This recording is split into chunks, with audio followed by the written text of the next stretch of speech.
नमो अर्हन्ताणं नमो सिद्धाणं नमो आयर्याणं नमो वज्रायाणं नमो लोये सवसाहुणम् अरुहा सिद्धायर्या उज्जाया साहु पंच परमेष्टि ते विहु चिट्ठहिया दे तम हा आदाहु मे शरणं चत्तारि मंगलम अर्हन्ता मंगलम सिद्धा मंगलम साहु मंगलम केवली पंडितो धम्मो मंगलम चत्तारि लोगोत्तमा अर्हन्ता लोगोत्तमा सिद्धा लोगोत्तमा साहु लोगोत्तमा केवली पंडितो धम्मो लोगोत्तमो चत्तारि शरणं पवच्चामि अर्हन्ते शरणं पवच्चामि सिद्धे शरणं पवच्चामि साहु शरणं पवच्चामि केवली पंडितं धम्मं शरणं पवच्चामि। आपके बोलने में कई अशुद्धियाँ है, केवल इस बात को लक्ष्य में रखकर शुद्ध लेखन के रूप में परीक्षा में आपको दोनों पाठ शुद्ध लेखन के लिए आएंगे। सम्यक ज्ञान के 8 अंगों में व्यंजनाचार नाम का प्रथम अंग बताया गया है। व्यंजनाचार कहो, शब्दाचार कहो, हाउ टू स्पेल, प्रोनाउंसिएशन। आपका प्रोनाउंसिएशन यदि गलत होगा तो वहाँ पर भी मार्क्स में कटिंग होती है, लोक में भी। यहाँ पर यदि भूल कर जाओगे, शब्द के कम ज़्यादा करोगे, यहाँ पर तो महापाप लगेगा, क्योंकि ये मंत्र है। आप क्या क्या भूले करते हैं अभी अभी मैं आपको परिचित कराऊंगा। आज उसी की चर्चा चलनी है। सबसे पहली बात तो यह है, पंच परमेष्टि का स्वरूप जानकर उनका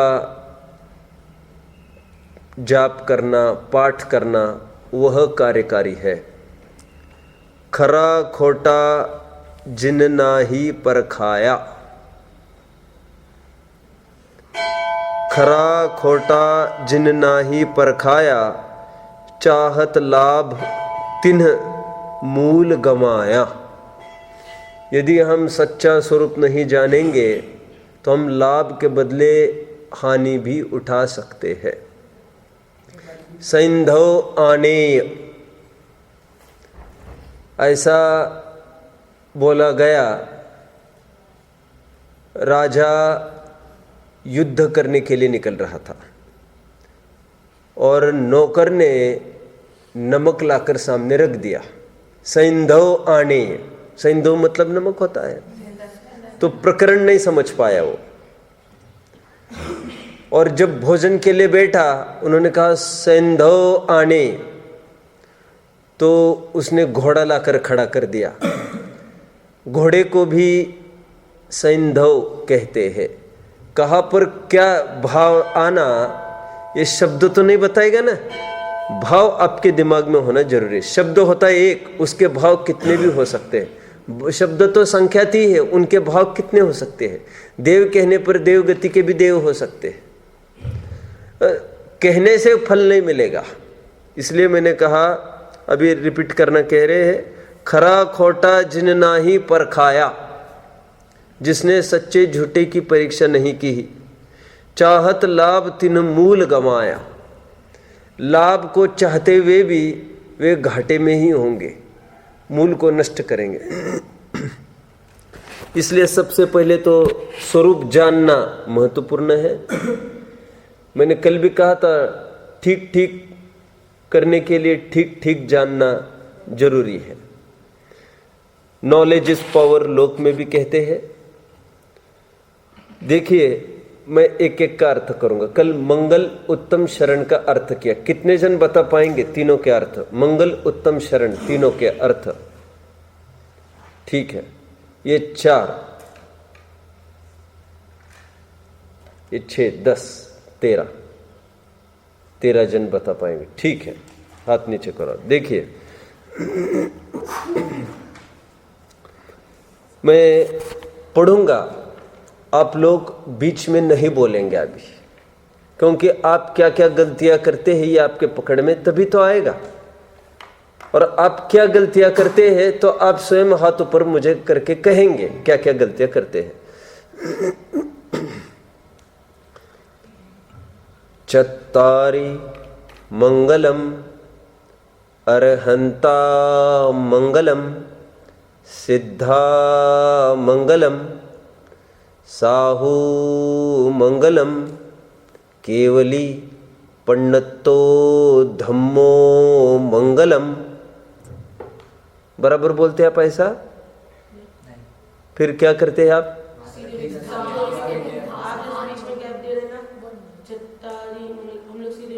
चत्तारी, इसलिए ऐसा बोलना जरूरी है। री छोटी है ना यहाँ पर। अब चत्तरी को क्यों लंबाएंगे? चत्तारी मंगलम ऐसा नहीं, चत्तारी मंगलम अरहंता मंगलम सिद्धा मंगलम साहू मंगलम केवली पन्नतो धम्मो मंगलम। पन्नतो ण भी संयुक्त है और 2 णकार है और वहां पर 2 तकार है आगे। पन्नतो, ठीक है। पहले तो बात जानने लायक यह है, अरहंता सिद्धा साहू ऐसा क्यों लिखा? अरहंत सिद्ध साहू ऐसा क्यों नहीं लिखा? क्योंकि अरहंत सिंगुलर है, एक वचनी, अरहंता बहुवचनी है। सिद्ध एक वचन है, सिद्धा बहुवचन है। जिनके पास गाइड होगी लिखने की आवश्यकता नहीं है, गाइड में सब कुछ है। साहू छोटी उकार होगी तो एक वचनी को साहू कहते हैं और साहू बड़ा दी बहुवचनी। और हम ये बताना चाहते हैं समस्त अरहंत सिद्ध और साधुओं को, समस्तों को हम हमारा आदर भाव प्रकट करना चाहते हैं। और वे संख्या में अनंत है, त्रिकालवर्ती विचार करें तो, और तात्कालीन विचार करें तब भी बहुवचनी तो है, सिद्ध तो है ही अनंत वर्तमान में। और अरहंत भी बहु है, लाखों में है। मैंने गिनती भी गिनाई थी, 8,98,502 और 598, 14 गुण स्थानवर्ती भी लेते हैं तो। और ये मुनि भी बहुवचन में लेंगे तो ये बहुवचन में ही है, करोड़ों की संख्या है इनकी भी। 3 कम 9 करोड़ तो इनको मिलाकर हुआ था, तो ये 3 कम 9 करोड़ में से इतने घटाने पड़ेंगे। 5,98,000 502 और 598, ये जो टोटल आएगी 99,100 कितनी आ रही है? मैंने आपको कहा भी था 8,99,100 आ रही क्या? तो वो उतना घटाना पड़ेगा 3 कम 9 करोड़ में से, तो उतने साधु बन जाएंगे फिर वो आपके पंच परमेष्टि वाले। ठीक है, पंच परमेष्टि में जिसको साधु कहा है वे सब उसमें आ जाएंगे। तो अरहंता सिद्धा साहू, ये कहने के यहां पर मैंने कारण बताया आपको। अभी केवली पंडित्व का अर्थ लेते हैं। केवली पंडित्व, पंडित्व का अर्थ है प्रज्ञप्त, एक ग्रंथ भी है तुलोय पन्नत्ति, उसी का आप शब्द देखेंगे हिंदी संस्कृत तो उसका मिलेगा त्रिलोक प्रज्ञप्ति। प्रज्ञप्ति, प्रज्ञप्ति ज्ञान कराने वाला। यहां पर केवली पण्डितो धम्मो, अतः ज्ञान कारण केवली प्रणीत। सुनो, पण्डितो प्रज्ञप्तो प्रणीत, द्वारा प्रणीत बताया गया, ऐसा ले लो आप। ज्ञान कराया गया, उसी को यहां पर मूल शब्दशार्थ ज्ञान कराया गया। पण्डिति प्रज्ञप्ति तुलोय पण्डिति, त्रिलोक प्रज्ञप्ति, ज्ञप्ति मतलब जानकारी होता है, और पण्डितो कब बनेगा ज्ञप्तो, और उसी का अर्थ बनेगा केवली पण्डितो, केवली द्वारा प्रणीत। प्रणीत का ही अर्थ आगे बनेगा ज्ञान कराना, उनके द्वारा ज्ञान कराया गया। ज्ञान कराया मतलब हमको बताया, तो उनके द्वारा बताया धर्म मंगल। कितने जन ने बात को पकड़ा? ज्ञान कराना मतलब बताना, बता के ज्ञान कराए ना, मौन रूप से तो ज्ञान नहीं कराया, तो बता के ज्ञान कराया, तो मूल तो ज्ञान कराया वर्ड है पण्डिति के लिए, लेकिन वो बताया। इसलिए यहां पर हम कहते हैं कि केवली प्रणीत मतलब उनके द्वारा बताया गया धर्म मंगल है। चलना आगे, मतलब इसमें अरहंत, सिद्ध, साहू और धर्म चार बातें ली। ये केवली प्रणीत धर्म कहकर धर्म के नाम पर जो अन्य अन्य संकल्पनाएं हैं उनका निराकरण हो गया। धर्म के नाम पर कोई कैसा धर्म कहता होगा, उनका सबका निराकरण हो गया। केवली भगवान के द्वारा प्रणीत ही धर्म सच्चा धर्म है। आप समझ रहे हैं सब? ये बात इसमें फलित हुई। मतलब जो भी सांख्य मत वालों ने, चार्वाक मत वालों ने, बौद्ध मत वालों ने जो निरूपण किया है धर्म का, वो मंगलमय नहीं है, क्योंकि वो राग द्वेष का हरण नहीं करेगा आपके। वो वितरागता की प्राप्ति आपको उससे नहीं ही होगी। जैसा भगवान की वाणी है उसी से होगी। और ये केवली पण्डितो धम्मो मतलब धर्म मतलब आप प्रणीत भी बोल रहे और धर्म भी बोल रहे। ध्यान रखना, प्रणीत मतलब कहा हुआ धर्म, और कहना ये उपदेश में आएगा, शास्त्र में आएगा। तो भगवान ने कहा हुआ धर्म मंगल है, तो शास्त्र मंगल है, ऐसा अर्थ बनेगा इसका।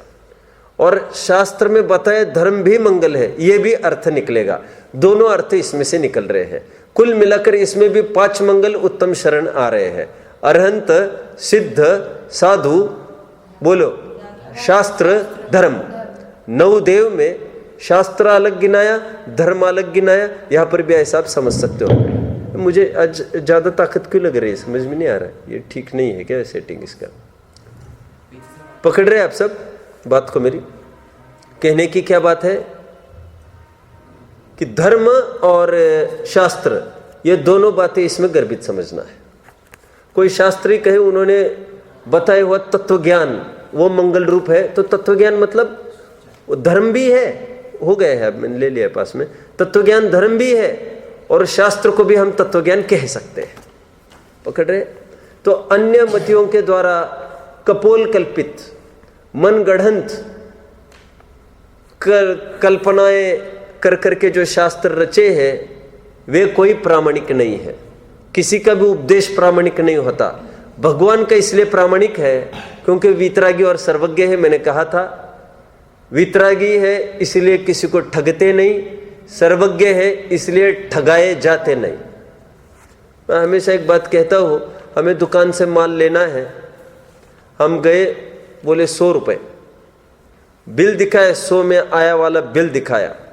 आया वाला ही नहीं, तसल्ली बनने के लिए पेमेंट जो उसने किया उसका भी बिल दिखाया, उसमें भी 100 रुपये भरे थे उसने, और बराबर 100 ही में अपने को बेच रहा है। तो बोलो ठग रहा है क्या हमको? बिल्कुल नहीं ठग रहा है वो। उससे माल लेना क्या, लेकिन बगल वाला वही माल 80 में बेच रहा है, सेम माल। ऐसे कैसे हो गया? जबकि उसने 60 में लाया और ये 80 में बेच रहा है, और ये 100 में आकर 100 में बेच रहा है। हम किससे लेंगे माल? हम 80 वाले से लेंगे। क्यों? 20 रुपए का लाभ दिख रहा है हमको, लेकिन ये तो कोई मुनाफा नहीं ले रहे ना। अरे वो ले नहीं ले, हमको क्या मतलब, हम तो हमारा लाभ देखते हैं। तो ऐसे कैसे हो गए? क्योंकि वो पहला दुकानदार है, वो ठगाया गया है। ऑलरेडी 100 में लिया, 100 में बेच रहा है, और पहला वाला ठगाया नहीं गया है, यथार्थ दाम में लाया 60 में, अभी 80 में उसको बेच रहा है। ठगाया जाता हो वो भी प्रामाणिक नहीं। जो ठगता है वो तो प्रामाणिक है ही नहीं, लेकिन जो ठगाया जाता हो वो राग द्वेष नहीं करता हुआ भी प्रामाणिक नहीं है। और जो ठगता हो वो राग द्वेष करता है, इसलिए तो अप्रामाणिक है ही। कितने जन बात को समझ रहे हैं? तो केवली प्रणीत ही धर्म क्यों मंगलमय है? क्योंकि वे स्वयं मंगलता को प्राप्त हुए, इसलिए उन्हीं की वाणी कार्यकारी है। ठीक है, हम अमूल्य तत्व विचार किसी को आता है? बहुपुण्य पुंज प्रसंग से उसमें एक लाइन आती है, बोलो कहीं, वो प्रसूत है, अनुभव प्रसूत है वो वाणी। वो पुरुष से ऐसा आया एक लाइन समापन में, उपयोग मत दौड़ो, तुम सहज हो जाओ। तुम ऐसी घड़ी देखने लग जाओगे, मैं बिल्कुल नहीं छोड़ूंगा तुमको फिर। हाँ बोलो लाइन। स्वानुभूति प्रसूत है, क्या है वो लाइन? नहीं याद आ रहा है आपको? एक जन को भी नहीं याद आ रहा है। किसका वचन उस उपलब्धि में शिव भूत है,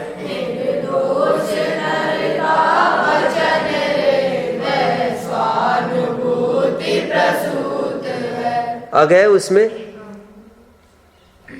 किसका वचन प्रामाणिक हो सकता है? दुकान तो सबने अपने अपने खोल रखे यहाँ पर, और सब अपना अपने दुकान का माल अच्छा ही कहते, लेकिन कौन सत्य बोलेगा इसमें से? तो कह रहे सत्य वही बोल सकता है जो निर्दोष हो और जिसने अनुभवी हो बात। दोनों बातें, निर्दोष बात हो और उन्होंने अनुभव करके बोल रहे हैं, क्योंकि जो अनुभव करके बोलता है उसमें कोई शक की बात, गुंजाइश नहीं रहती।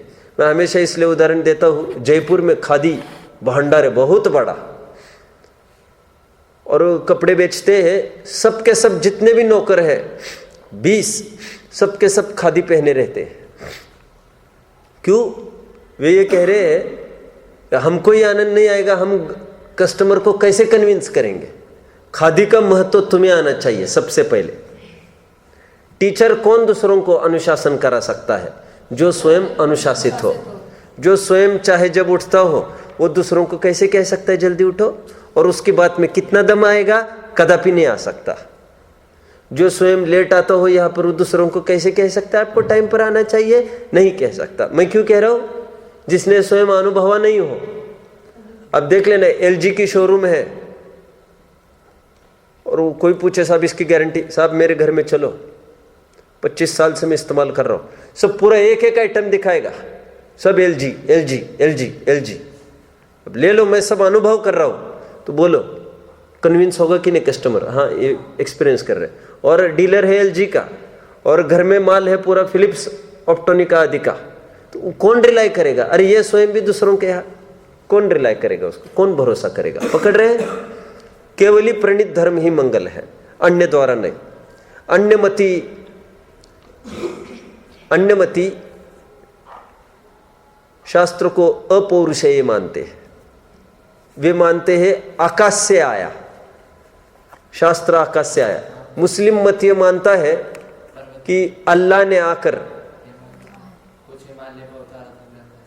ऐसा कहाँ पर सुना आपने? मुस्लिम क्या बता रहा है वो? मुस्लिम हाँ राइट, ये कार्य कर, ये चाहिए था मुझे, और हाथ में पैगंबर के दिया, ऐसा बोलते हैं। तो देखिए मैं ये भी कैसे अर्थ लगाना मैं सब बता रहा हूं आपको। वे अपौरुषेय कहते, किसी ने बनाया नहीं है इसको, भगवान ने कर दिया पैगंबर को, फिर पैगंबर ने प्रचार किया। इवन यस वैदिक मत वाले भी ऐसा ही कहते, इसको किसी ने बनाया नहीं, भगवान ने आकर वो दे दिया और कर दिया। और हमारे यहाँ अपौरुषेय वाणी प्रामाणिक नहीं है, किसी पुरुष के द्वारा प्रतिपादित होनी चाहिए वाणी। वहां पर भी उन्होंने कैसा विपरीत अर्थ किया देखो। आकाश से मतलब कहना यह था दिव्य ध्वनि आकाश में गिरते ना, समोसरण आधर में लगता है, तो वहां पर गणधर को वो माल दिया, बोला आकाश में, ये कहना तो ये चाहते थे। फिर गणधर ने आचार्यों को दिया, फिर आचार्यों ने लिपिबद्ध किया और तभी अपने पास आया। तो वो पौरुषेय कहा तो किसी पुरुष नहीं है ना, अपौरुषेय कैसे हो सकती है? आप समझ रहे हैं? यदि कोई पुरुष उसको इंटरप्रेट ही नहीं करे, स्पष्ट ही नहीं करे, बता ही ना, निरूपण ही ना करे स्वयं, तो फिर यदि आगम ही ज्ञान का स्रोत होता तो आगम से जैसी चिंगारियां निकलती है वैसी ज्ञान की चिंगारियां निरंतर निकलती रहती है। और ऐसा होता नहीं है, ज्ञान दाता आवश्यक है उसके लिए। इसलिए जिनवानी पौरुषेय है। और कौन से पुरुष ने उसको रचा है? जो निर्दोष हो और स्वयं अनुभव किया हो। अब सब पकड़ रहे हैं मेरी बात को? ये शास्त्र का मंगलपना हुआ। और धर्म भी कैसा है? धर्म भी मंगल है। उपचार धर्म भी दया धर्म से मूलम, दयामय धर्म है, मंगलता लाता है। और परमार्थ धर्म तो अपने आत्मा में ही समाने का धर्म है। आगे बढ़ते हैं।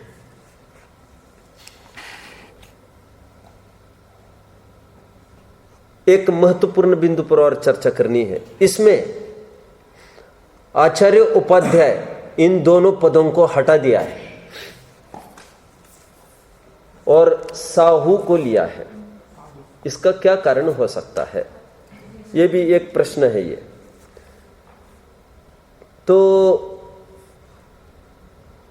इसके आपको कई कारण लिखने हैं, जो मैं एक एक डिस्क्राइब करूंगा वो पूरा मुझे निरूपण चाहिए। 10-10 मार्क के लिए आएगा ये। एक तो ये है, सच पूछो तो आचार्य उपाध्याय तो साधु में गर्भित हो ही गए। एक विवक्षा तो ये हुई। और आप सब जानते हो किसी को भी किसी में गर्भित कर सकते हैं। लेकिन एक प्रश्न जायज है कि फिर आचार्य में ही गर्भित क्यों नहीं कराए सबको? बड़े में छोटे गर्भित करा देते। कहते ऐसा भी कोई जरूरी नहीं है। मैंने उदाहरण भी दिया था कि कभी माता पिता में बच्चे गर्भित कर देते हैं और कभी बच्चे में माता पिता को गर्भित किया जाता है। जैसे मैंने उदाहरण दिया था, जैसे छोटे बच्चे को कहीं बुलाया है, सब छोटे बच्चे आएंगे पाठशाला के लिए। अच्छा उदाहरण ले, बर्थडे का नहीं। पाठशाला में जब बच्चे आते बोले उनके मम्मी पापा आएंगे कि नहीं आएंगे? फ्री में आ जाएंगे। और माता पिता कहीं जा रहे हो प्रवचन में, बोलो बच्चे आएंगे कि नहीं उनके पीछे? फ्री में आएंगे। उनको अलग से इनविटेशन कार्ड उनको नहीं देना पड़ता। गर्भित छोटे में कभी बड़ों को किया जाता है, कभी बड़ों को छोटे में गर्भित किया जाता है। मैंने उदाहरण क्यों दिया था, कब दिया था? प्रवेशिका में कौन सा प्रकरण था? द्रव्य की परिभाषा। मैंने ये कहा तो गुणों के समूह को द्रव्य कहते, पर्याय को गुण में गर्भित किया। पर्यायों के पिंड को द्रव्य कहते, गुणों को पर्याय में गर्भित किया। ऐसा तो यहां पर हो तो ऐसे भी सकता था, आचार्य में सबको गर्भित कर लेते। साधु में आचार्य उपाध्याय को क्यों गर्भित कर लिया? कुंदकुंदाद्यो, मंगलम कुंदकुंदाद्यो कहकर समस्त दिगंबर परंपरा गर्भित कर दी। लेकिन ऐसा क्यों कराया? एक बात तो मैंने ये पॉइंट बोला कि गर्भित हो गया है, लेकिन फिर उसी में एक प्रश्न खड़ा हुआ कि ऐसा ही क्यों गर्भित किया? क्योंकि इसमें भी कारण लिखेंगे आप, क्योंकि यह सेकंड पॉइंट के रूप में भले लिख सकते हैं आप इसको, क्योंकि यह अनिवार्य पद है। आचार्य और उपाध्याय परमिष्टि बनना जरूरी नहीं है मोक्ष मार्ग में। हो तो हो, न हो तो न हो, विकल्पात्मक है, ऑप्शनल है। लेकिन साधु बने बिना मोक्ष नहीं होता। साधु बने बिना मोक्ष नहीं होता। जैसे उदाहरण के तौर पर आपका कैप्टन बनना, आप में कोई लीडर्स वगैरह है क्या आपके हाउसेस में? यहाँ पर प्रशंसा विकास अनुकंपा के उदित भैया, ये है ना 4 प्रशंसा विकास्तिक का अनुकंपक है। मॉनिटर बनना जरूरी नहीं आपको मंगल आरती के लिए, लेकिन मंगल आरती बनने के लिए धर्म करो, पढ़ाई करो, लगन से सब काम करो, काम हो जाएगा आपका। विशेष पोस्ट के लिए विशेष पोस्ट अनिवार्य नहीं होती, सामान्य पद तो अनिवार्य होता है सबके लिए। आप सब समझ रहे हैं? आगे बढ़ते हैं। दूसरा कारण यह हुआ। तीसरा कारण यह है क्योंकि जिनको समाधि लेनी है उनको भी ये पद त्यागने पड़ते हैं। ये विकल्प उत्पादक है, जिम्मेदारी वाले पद है। सचिन तेंदुलकर को पूछा गया, सचिन तेंदुलकर जब वो क्रिकेट खेलता था तब हम क्रिकेट देखते थे, तब बहुत टाइम तक वो कैप्टन रहा। अच्छा गेम तो बहुत अच्छी खेलता था वो, उसका तो वर्ल्ड नंबर 1 है, उसने रिकॉर्ड कर रखा है। शायद ही कोई तोड़े उसका रिकॉर्ड। कारण उसका ये है बहुत कम उम्र में 16-17 की उम्र में वो मैदान पर आ गया। तो फिर बाद में उसको बीच के पीरियड में उसको बनाया गया था कैप्टन। जब कैप्टन बना, सीरियली कई मैचेस 0, 10-10 मैचेस 0 पर, और फिर इतनी बदनामी होने लग गई तो उसने स्वयं बयान में बोला ऐसा कि मुझे कैप्टनसी पद नहीं चाहिए। क्यों? ये माथे पर भार है मेरे। जब भी कोई पोस्ट होती है तो बहुत भार हो जाता है, उसमें विकल्प दौड़ता है। मैं मेरा अपना नेचुरल गेम नहीं कर सकता। कोई भी पद होता है लोक में, उसमें भी बहुत भार होता है। लोक में कहते हैं ना हम आपको ट्रस्टी बनाएंगे, तुरंत लोग कहते हैं नहीं नहीं साहब हम ध्यान पूरा देंगे, हमारा नाम मत लिखो। लेकिन क्या कहते हैं? हम ध्यान पूरा देंगे, हमारा नाम नहीं लिखना। क्यों? नाम लिखने में क्या आपत्ति है जब काम करेंगे? हाँ क्या क्या बोल रहे? गलत नहीं, फिर बाइंडिंग हो जाएगी, तुमको आना ही पड़ेगा। फिर यहाँ प्रवचन के लिए विद्वान को फोन किया, आप आना शिविर में, आपके प्रवचन रखेंगे। देखते हैं आऊंगा तो आपका नाम लिख ले। नहीं अभी नाम नहीं लिखना। नाम लिखने में वो जिम्मेदारी पड़ जाएगी ना, तो कोई पद ले लिया है तो जिम्मेदारी हो जाती है उसकी। ठीक है? तो कहने की बात यह है कि जिम्मेदारी वाले पद है आचार्य और उपाध्याय। ये उपाधियां है, इनके रहते हुए समाधि नहीं हो सकती। जहां उपाधि है वहां समाधि नहीं, जहां समाधि है वहां पर उपाधि नहीं। ये बिल्कुल विलोम है एक दूसरों के। आप सब समझ रहे हैं बात को? इन उपाधियों को त्याग कर ही उनको सुख शांति हो सकती है। इसलिए मैं हमेशा कहता हूं ये थोपा थोपी के पद है। जैसे लोक में इलेक्शन होता है मिनिस्ट्री के लिए, मुझे वोट दो भैया मुझे वोट दो, ऐसा उनके यहाँ भी इलेक्शन हुआ होगा। आचार्य उपाध्याय बोले होंगे मुझे आचार्य बनाओ भैया मुझे आचार्य। एप्लीकेशन आए होंगे 10-5 आचार्य के पास, आपके बात मेरा जरा प्लीज मेरी तरफ थोड़ा ध्यान रखना। अरे ये तो थोपा थोपी के पद है, जबरदस्ती से थोपे गए पद है। समझ में आता है? इसलिए मैं हमेशा उदाहरण देता हूं, कैसे थोपे जाते होंगे अपन थोड़ी कल्पना कर सकते इसकी। तुम क्यों बैठे हो ऐसे? नहीं, सूतक पातक आपको नहीं पालना चाहिए, आप मारे जाओगे पढ़ाई से। घर पे भी बोलना हमको नहीं बताना सूतक पातक का कुछ भी, हमको अध्ययन करने दो। ये ब्रह्मचर्य आश्रम में सब घर गृहस्थी को और घर गृहस्थी के विकल्पों को छोड़कर अध्ययन होगा। खाना पीना आपका सब कुछ व्यवस्थित चलेगा, पढ़ाई और मारी जाएगी आपकी धर्म की पढ़ाई जिसके लिए आए हो। तो क्या है इसमें, तो टाइम निकल जाएगा पूरा आपका 10-10, 12-12, 15-15 दिन। पढ़ने की उम्र है, अब पढ़ो। व्यवहारिक कोई जीवन थोड़ी है आपका, फिर बाद में व्यवहारिक जीवन होने लग जाए, सोच लेना समाज के बीच में। समझ में आता है? ये पागलपन में समय गंवाना उचित नहीं है। ठीक है, चलो कहाँ तक आया? हाँ देखिए, थोपा थोपी के पद है ये।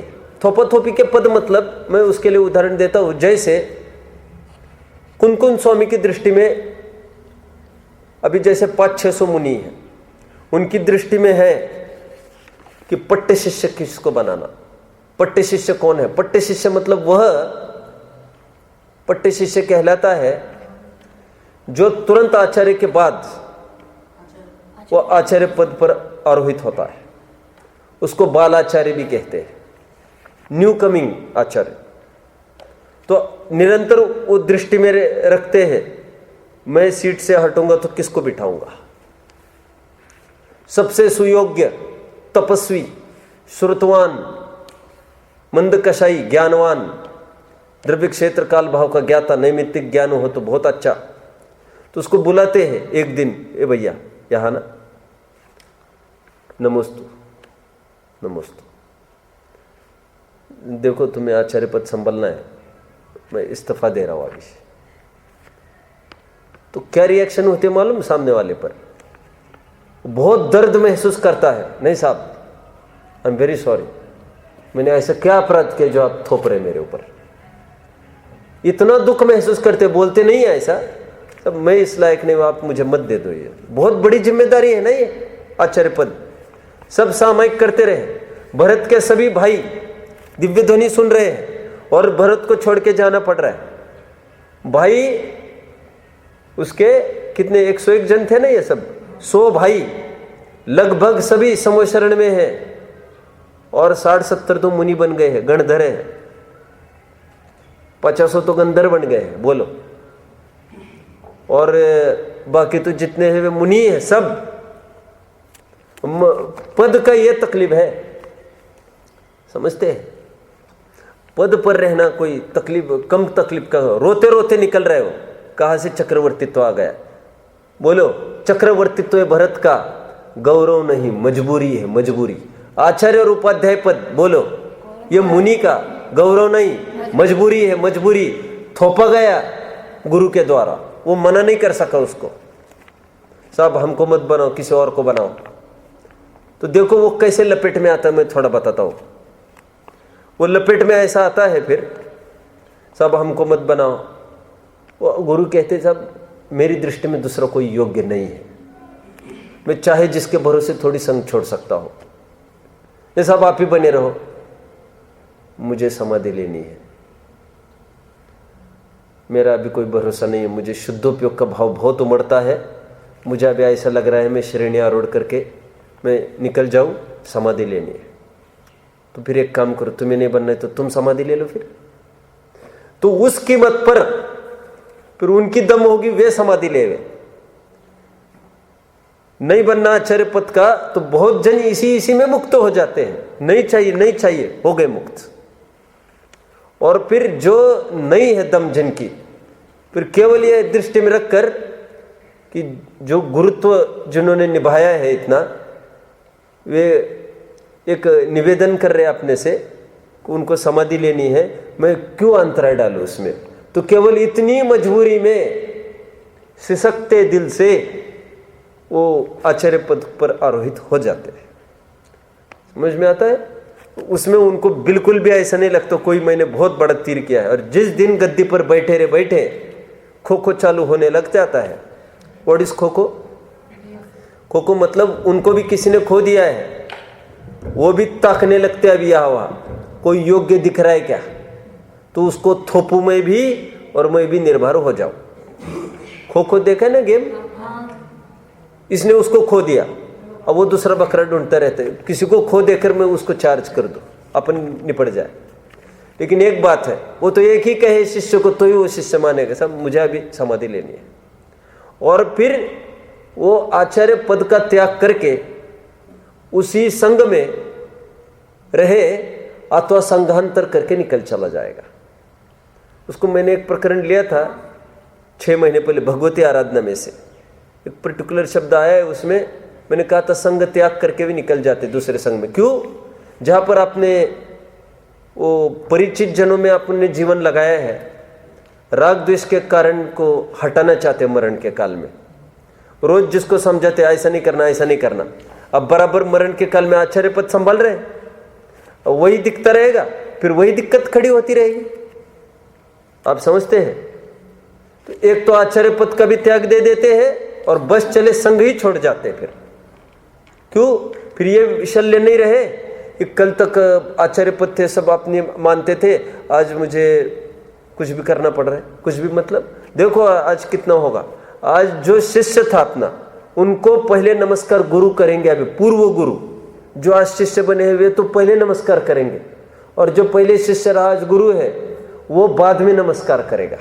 एक एक चीज के लिए, प्रायश्चित के लिए उनके सामने जाकर खड़ा रहना पड़ेगा जो कल अपने सामने आकर खड़ा रहता था। ये मान कैसे को जीतना है सच्चा मुनिपना, नहीं तो उसी आकड़ आकड़ में फिर जीवन खत्म हो जाए। इसलिए आचार्य उपाध्याय पद भी त्याग कर ही सामान्यपना अंगीकार करेगा साधु। भाई निर्भर होना पड़ेगा ना पहले। तो पदों को हाथ में लिए, कोई कहते हैं ना, बहुत एक दादाजी पीछे लगे थे, मेरा अभी कोई ठिकाना नहीं, मुझे ट्रस्टीपन का इस्तीफा देना है, दूसरा ट्रस्टी देख लो। अरे आप मत आओ ना मीटिंग में। क्या नहीं, मत आओ मीटिंग में, वो बात नहीं है। मेरे ऊपर जिम्मेदारी है, कल चोरी हो जाए हमको गला पकड़ेंगे लोग, फ्रॉड हो जाए गला पकड़ेंगे, जिम्मेदारी है ना हमारे ऊपर। पद का त्याग करना, पद पर नहीं रहना, हमको सामान्य रूप से रहेंगे। देखो मैं तो हमेशा, मेरा अपना रीति नीति है, वहां पर भी रही कन्यादान में, सब जगह। अब आप जैसा बताओगे वैसा सब होगा। मेरे हिसाब से कुछ नहीं होगा। क्या पढ़ाना, कैसे, सब आप सेट करो, मेरे माथे कुछ नहीं चाहिए। आप तो हमें बताओ, छोटा सा छोटा वार्डन भी हो चलेगा, हमको आपत्ति नहीं है। वो हमारे आज्ञा में नहीं रहे, हम उसके आज्ञा में रहेंगे। क्यों? देखो हमारी आज्ञा में रहने में कितनी दिक्कतें हैं। यदि वो हमारे आज्ञा में रहेगा, यदि हमने उनको कहा मैं कल से क्लास से अलग होऊंगा, वहां पर ये लगेगा। मैंने बोल दिया, निर्देश मैंने जारी किया, अब बच्चे दौड़ते मेरे पास ही आएंगे, साहब वहां पर ये व्यवस्था नहीं, वो व्यवस्था नहीं, तो ठीक है मैं दूसरी व्यवस्था देखता हूँ। कितनी दौड़ भागी होगी। कोई जिम्मेदारी हमारे माथे नहीं चाहिए बड़प्पन के नाम पर। मैं तो वहां पर भी कहता था वार्डन को कि जिसको कुछ नहीं आता था अभी, साहब आप बताओ मुझे कहाँ क्लास लेना है और क्या पढ़ाना है। कहते थे आपको यहाँ क्लास लेना। तो वहाँ पर कोई सेटिंग नहीं है, अपन फटाफट बच्चों को भेज सकते, जब बोलो सेटिंग नहीं है यहाँ पर कुछ भी। फिर अब वो माथा मारे यहाँ वहाँ, हमारा काम पढ़ाना, उसमें कोई पद बाधा नहीं आना चाहिए। समझते हैं आप लोग सब? इसलिए मैंने यहाँ पर आने के पहले कहा कि बच्चों को उठना बैठना मुझे नहीं आता, कुछ ये करना, पैसा इकट्ठा करना मुझे नहीं आता, बोलियाँ बुलवाना मुझे नहीं आता, मुझे कुछ नहीं आता, मैं बस स्वाध्याय करता हूँ, कराता हूँ। साहब आपको यही करना है, आपको कुछ नहीं करना दूसरा, आप आ जाओ, ठीक है सोचता हूँ। समझ गए? मेरे माथे कोई भार नहीं चाहिए। और इतना ही कहा, थोड़ा वहां से पैसा लाना, थोड़ा अनाउंसमेंट करना अंतिम दिन को, तो 10 दिन वही दिमाग में घूमता रहेगा हमारे। और फिर देवे राग द्वेष, उसमें किसने कितना दिया, किसी ने कुछ दिया ही नहीं, बिल्कुल नहीं, हमसे कभी नहीं होगा। आप समझते हैं मेरी बात को? मैं क्यों कह रहा हूं ये हेतु? आचार्य उपाध्याय हो तो उसका त्याग करना पड़ता है समाधि के काल में। सामान्य साधु बनकर ही वो समाधि संलेखना होगी उनकी, पद पर आरूढ़ होते हुए नहीं, जिम्मेदारी के पद है ये सब। आगे कुल मिला के बात यह है कि ये उनको सचिन तेंदुलकर को जिस प्रकार कैप्टनसी या हर्डल दिखता है अपने निजी विकास में, उसी प्रकार आचार्य उपाध्याय पद भी उनको हर्डल दिखता है। और फिर अंतिम, इसमें सब है गाइड में, जिनको चाहिए ले लेना। और अंतिम ये है, संलेखना की भी छोड़ो। अभी संघ में अभी आ गए, फिर वो आ गए, सब मेरे से गलती हुई, मेरे से गलती हुई। साधु सब चुपचाप बैठ के धर्म आराधन कर रहे हैं। और आचार्य उपाध्याय की कितनी तकलीफ है, एक एक को टैकल करना पड़ता है। उनको ये नहीं कह सकते कि बाद में देखेंगे, क्यों? तुमने डिपार्टमेंट लिया है, तुम्हारा क्या काम है? आप समझ रहे सब मेरी बात को? व्यवस्थापक कभी ये नहीं बोल सकता साहब मैं क्या क्या देखो, तू डिपार्टमेंट लिया है तुमने, मैं बोल सकता हूँ साहब मैं क्या क्या पढ़ाऊं? तो आप तो विद्वान हो, आप तो समय सार पढ़ाओ, प्रवचन सर हम जो कहेंगे पढ़ाओ, हाँ, इसमें हमको बाधा नहीं। ठीक है, तो देखिए, तो मैंने अभी इसका स्पष्टीकरण किया। इसमें अलग सा आचार्य उपाध्यायों को क्यों नहीं लिया, गर्भित किया। और गर्भित क्यों किया? क्योंकि एक तो अनिवार्य पद साधु का है, दूसरा ये लिया संलेखना के काल में छोड़ना ही पड़ता है, लिया हो तो भी छोड़ना पड़ता है, नहीं मिला हो तो कोई बात ही नहीं, लेकिन लिया हो तो भी गलती से छोड़ना पड़ेगा। और थर्ड बात क्या कही? और फिर जिम्मेदारी के कारण अपने एक्टिविटीज भी में बाधा खड़ी होने लगती है, सामयिक आदि में बाधा दिखती है, विकास नहीं हो पाता उतना, सिर्फ द्रव्य क्षेत्र काल भाव इसी में उपयोग घुमाना पड़ता है पूरा। तो ये सब बातें हैं। आगे बढ़ते हैं अब हम। अभी देखिए विचार करना है अभी, केवली पण्णत्ता धम्मा मंगलम, ऐसा क्यों नहीं बोला? जब अरहंत का अरहंता हुआ, जब सिद्ध का सिद्धा हुआ और साहू का साहू हुआ, थोड़ा हल्का सा बढ़ा दो, साहू का साहू हुआ, तो फिर धम्म का धम्मा क्यों नहीं हुआ? धम्मो क्यों हुआ? और पण्णत्ता क्यों नहीं हुआ? पण्णत्तो क्यों हुआ? केवली पण्णत्तो धम्मो मंगलम। ठीक है, और आगे बढ़ लेते हैं अपन। हर जगह देख लो ये केवली पण्णत्तो धम्मो लोगुत्तमो, लोगुत्तमो, लोगुत्तमा हर जगह बोल रही थी, यहां पर लोगुत्तमो बोल दिया। केवली पण्णत्तो धम्मो मंगलम, केवली पण्णत्तो धम्मो लोगुत्तमो। धम्मा क्यों नहीं बोला? बोलो हेतु। तुम मुंह टेढ़ा मत क्या करो, तुम खड़े रहो। क्योंकि धम्मा बहुवचनी धर्म नहीं है, एक हो तृण काल में। बोलो परमारत्नो पंथ, धर्म एक ही होता है, धर्म अनेक नहीं होते। अरहंत बने होंगे अनंत, बनते रहेंगे अनंत, सिद्ध भी बने होंगे अनंत, बनते रहेंगे अनंत, साधु भी अनंत अनंत बने होंगे, बनेंगे अनंत, लेकिन धर्म तो सदाकाल एक ही बना रहता है। आग कितने घरों के यहाँ जली होगी, जली होगी, लाखों के यहाँ जलती होगी, करोड़ों के यहाँ, लेकिन सभी अग्नि का धर्म एक ही है, उष्णता। इसलिए धम्म, धम्मो सिंगुलर का प्रयोग किया। केवली पण्णत्तो धम्मो लोगुत्तमो, सब सिंगुलर डाल दिया। धर्म एक होता है, रत्नत्रय ही मोक्ष का मार्ग है, अन्य कोई धर्म नहीं। सदृष्टि ज्ञान वृत्तानि धर्मम, रत्नकरण सावकाचार का छंद है जो मैंने बोला भी, तीसरा छंद। सम्यक दर्शन ज्ञान चरित्र की एकता, वही धर्म, बस इसके अलावा कोई दूसरा धर्म नहीं है। शुभ भाव धर्म नहीं, शरीर की क्रिया धर्म नहीं, धर्म किसी तीर्थ क्षेत्र पर जाना धर्म नहीं, दान लेना देना धर्म नहीं, किसी के चरणों में माथा टेकना धर्म नहीं। धर्म तो वस्तु के स्वभाव के आश्रय से उत्पन्न होने वाला रत्नत्रय धर्म है। पढ़ लेना दूसरी गाथा का भावार्थ, दूसरे छंद का भावार्थ, रत्नकरण श्रावकाचार। उसको गाथा नहीं कहते, छंद श्लोक कहते उसको, अनुष्टुप है ना वो। उसमें लिखा है धर्म क्रय विक्रय रूप नहीं होता, धर्म कोई हाट में भी नहीं बिकता। क्रय विक्रय मतलब पैसा देकर नहीं ले सकते। धर्म किसी गिरी, पहाड़, पर्वत, नदी पर भी नहीं रखा है। धर्म किसी संत के चरणों में भी नहीं रखा है जो वहां पर जाकर टटोले। धर्म तो वस्तु का स्वभाव है, धर्म एक ही होता है। कौन सा? वीतरागता धर्म कहो, चारित्तम खलु धम्मो कहो, रत्नत्रय धर्म कहो, सब पर्यायवाची है ये धर्म। रत्नत्रय को चारित्तम खलु धम्मो सुना है कभी? दंसन मूल धम्मो, एक ही बात है। सम्यक दर्शन ज्ञान चारित्र को धर्म बोल रहे, सब एक ही बात है, एक ही बात, कुछ भी बोलो, ठीक है। धर्म भावना बोलो, एक हाथ कोई याद होगी हो जिसको धर्म भावना, 12 भावना में से इसकी याद है ना आपको, भूधरदास जी की, बोलिए।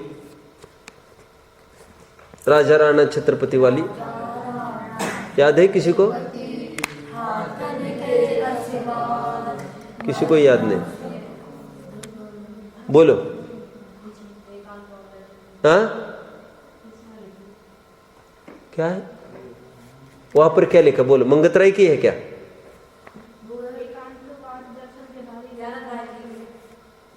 हाँ लाओ, कोई भी आप उठाओ धर्म का, छोड़ो चलो, कोई भी आप धर्म की परिभाषा उठाओगे आपको वो यही धर्म का स्वरूप मिलेगा। कहा है? हाँ हाँ देखो,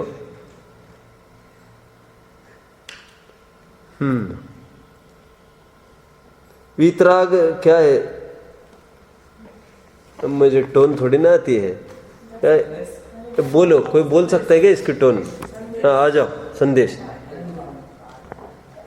बोलो। एकांतवाद दर्शन के धारे जग में बहु तेरे। हाँ कहा गए चक्री वाले, एकांतवाद दर्शन के धारे जग में बहु तेरे, कल्पित नाना युक्ति बना कर ज्ञान हरे मेरे, हो सुचंद सब पाप करे सिर करता के लावे, कोई छिनक कोई करता से जग में भटकावे। आगे, वीतराग सर्वज्ञ दोष बिन श्री जिन की वाणी, सत तत्व का वर्णन जामे सबको सुखदानी।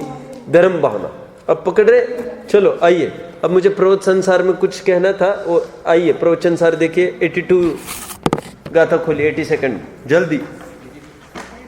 82 टीका 141 पेज है मेरा, सोनगढ़ वाला प्रवचन सार, जल्दी। अतीत काल में क्रमशः हुए समस्त तीर्थंकर भगवान प्रकारांतर का असंभव होने से, जिसमें द्वैत संभव नहीं, ऐसे इसी प्रकार से कर्मांशों को क्षय स्वयं अनुभव करके, बोलो क्या बात आई इसमें? क्या बात आई? द्वैत संभव नहीं, दोपना संभव नहीं, प्रकारांतर का संभव होने से नया प्रकार नहीं होता, इसमें एक ही प्रकार से काम होगा। 199 की टीका देखिए, 199 की टीका मिल रहा है? समय सार में भी देख लेना, वैसे अभी अभी तो इसी को निपट लो। चलो पहले 199 टीका। 199 की टीका में देखो कहीं मिलता है क्या? मूल शब्द कहीं मिल रहे क्या आपको? मुझे भी मिल गया। ले जाओ ले जाओ, मुझे मिल गया। देखिए देखिए, हाँ हाँ वेरी नाइस, बोलो बोलो। किंतु ऐसा नहीं है कि किसी दूसरी विधि से भी, किंतु ऐसा नहीं है कि किसी दूसरी विधि से भी सिद्ध हुए हो। इससे निश्चित होता है कि केवल यह एक ही मोक्ष का मार्ग है, दूसरा नहीं। अधिक विस्तार से बस हो। मैं क्यों कह रहा हूं? यह धर्म का एक ही स्वरूप बताया है। कोई शुभ भाव से गया होगा, कोई शुद्ध भाव से गया होगा, कोई आदिनाथ का ध्यान लगाने से गया होगा और कोई आत्म का ध्यान लगाने से गया होगा। ऐसा कभी नहीं होता। जितने भी मुक्ति को प्राप्त हुए अनादि का ही ध्यान लगाने से गए हैं। आदिनाथ का ध्यान, महावीर का ध्यान लगाने से शुभ भाव हो सकता है, धर्म नहीं होगा। उपचार का धर्म है वो। सब समझ रहे? मैं क्यों कह रहा हूं? ये धर्म एक वचनी कहा, और धर्म के धारक तो जितने जीव है वो बहुवचनीय हो सकते हैं, लेकिन धर्म एक ही प्रकार का होता है। जितने जनों ने प्रारंभ किया होगा आत्मा का आश्रय करके ही चालू करना पड़ेगा। हलवा जितने जनों ने बनाया होगा, पद्धति सेम है। बिना घी का हलवा कभी नहीं बन सकता। को नहीं है घी तेल, तो एक काम करे, पानी और पानी में ही बना दे, फिर बनेगा क्या हलवा? चलिए आगे। चत्तारी लोगुत्तमा, अरहंता लोगुत्तमा, सिद्धा लोगुत्तमा, साहू लोगुत्तमा, केवली पंडितो धम्मो लोगुत्तमो। एक बात यहां पर जानने लायक है, लोगुत्तमों की जगह लोगोत्तमो भी चलेगा। लोगोत्तमो भी चलेगा। आगे बढ़ते हैं। हाँ, धर्म एक प्रकार का है, किसी अपेक्षा से भगवान भी एक प्रकार के ही भी बोल सकते हैं। जाति तो सभी भगवान की वितरागी है। वे कहते हैं सबका ईश्वर एक, और हम कहते हैं एक भगवान नहीं होते, भगवान अनंत होते हैं। लेकिन जाति अपेक्षा हम भी एक भगवान मानते हैं। सब वितरागी है, एक ही हमारे में, यहाँ एक ही भगवान है, उसमें क्या है? तो धर्म तो एक है ही, उसमें जाति की क्या बात है। अब आगे, चत्वारि शरणम पवज्जामि अर्हन्ते शरणम पवज्जामि सिद्धे शरणम पवज्जामि साहु शरणम केवली पंडितम धम्मम शरणम पवज्जामि। अब यहां पर फिर व्याकरण का एक प्रश्न बनेगा कि यहां पर ये कह रहे हैं पवज्जामि,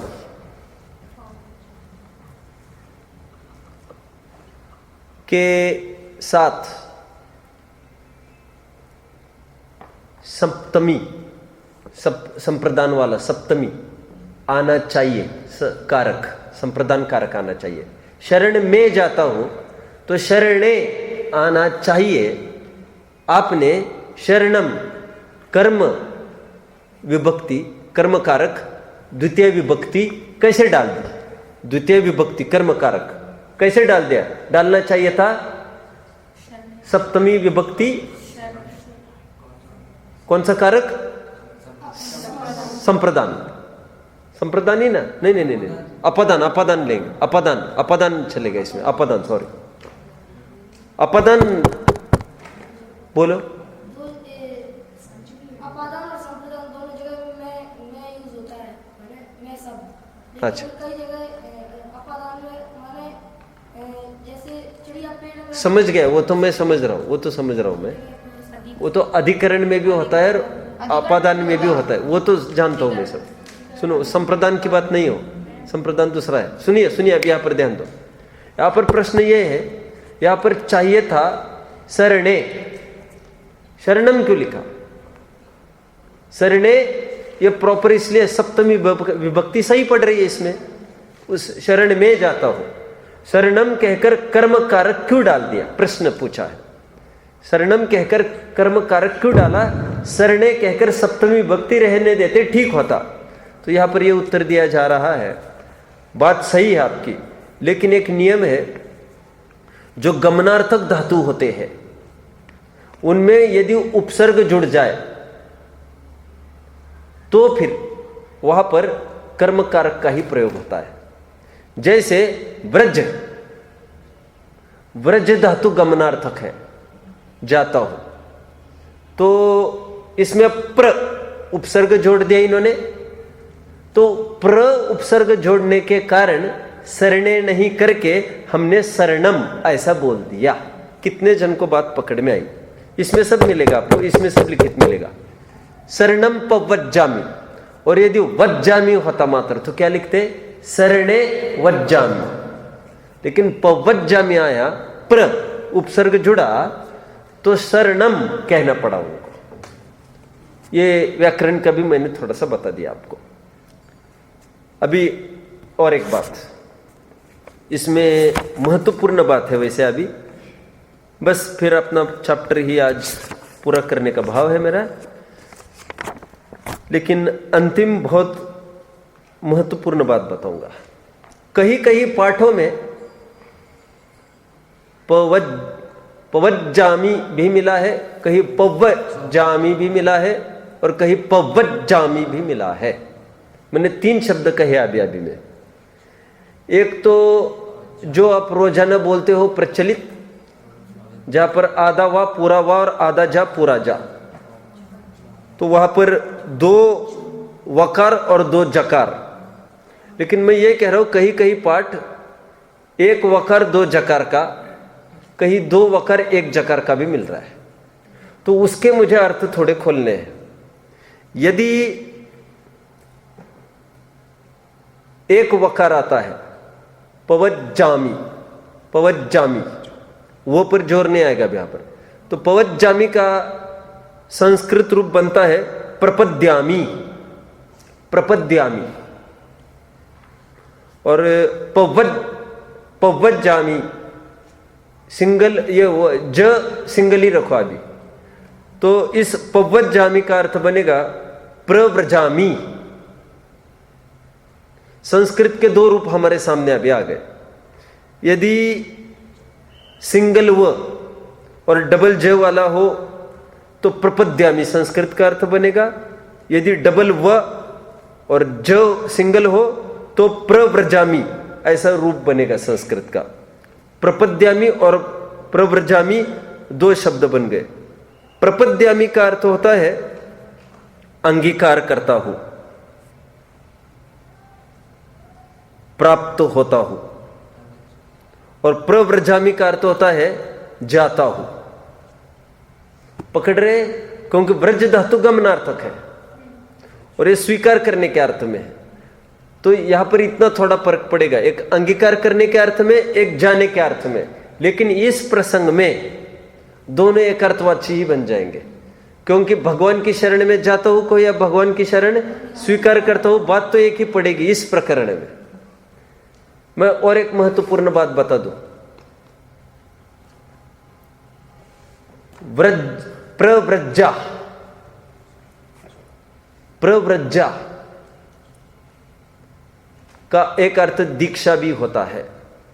अष्टपहुड़ ग्रंथ में कुंद देव ने बहुलता से इसका प्रयोग किया है। तो मुझे बाद में पूछने नहीं आना मुझे मार्क क्यों कम मिले। तुम ये पीछे ये मेरा बराबर में ध्यान देता रहता हूं किसका कितना ध्यान है प्रॉपर। जिनको नोट बनाने में आलस आता है उनको बिल्कुल पेपर प्रेजेंटेशन अच्छा होने पर भी मैं उसकी यहां के मार्क्स कटिंग करूंगा। क्या बोला मैंने? प्रव्रजा, अष्टपौड़ में प्रव्रजा बोलते समय ऐसे लेते उन्होंने प्रव्रजा ले ली। प्रव्रजा ले ली मतलब दीक्षा ले ली। ये भी एक अर्थ करो। पव्रजामि संस्कृत रूप बोलो प्रव्रजामि, प्रवज्जामि, प्रवज्जामि। हिंदी रूप बोलो प्रवज कि प्रव्रजा लेता हूं। मतलब यह है मैं दीक्षा लेता हूं, भगवान की शरण में मैं दीक्षा लेता हूं। काय की दीक्षा लेता हूं? दीक्षा मतलब होता है, एक होती है शिक्षा, एक होती है दीक्षा। दीक्षा मतलब ऐसा नहीं कोई छोड़ के ही जाने की दीक्षा। ये श्रावक धर्म की दीक्षा लेता हूं मैं, मतलब मैं जैन धर्म में बना रहूंगा। दीक्षित होता हूं मतलब बाहर के पदार्थों से मैं विरक्त होता हूं। ये दीक्षित का ही अर्थ है।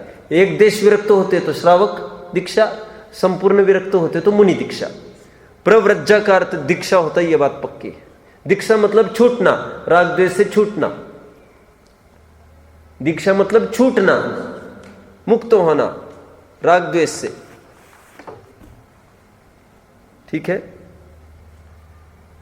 इसलिए कहते ना हम सब 8 साल के 45 दिन के बाद यहां पर दीक्षा देते हैं बच्चों को। काय की दीक्षा देते हैं वे? श्रावक पने की दीक्षा, जैन धर्म की दीक्षा देते हैं। दीक्षा मतलब हर जगह कोई मुनि दीक्षा ही नहीं लेना। तो दीक्षा दी मतलब त्याग कराया उसको। काय का त्याग कराया? ये मकारों का, उदंबरों का, रात्रि भोजन का, तो वो दीक्षा दे दी उसको, मुक्त कराया वहां से। ये भी एक अर्थ बनेगा। प्रव्रजामि का अर्थ में दीक्षित होता हूं मतलब कटिबद्ध होता हूं, निष्ठावंत होता हूं, मैंने छोड़ दिया है बाकी, मैं त्याग करता हूं राग द्वेष का। ये भी एक अर्थ बनेगा इसका, दीक्षित होना।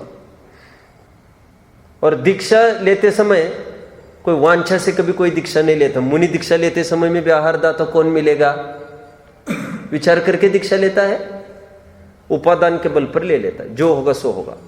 ये तुम मेरे से माल खरीदोगे तो मैं दुकान चालू कर रहा हूं, ऐसा पूछ पूछ के कोई दुकान खोलता है?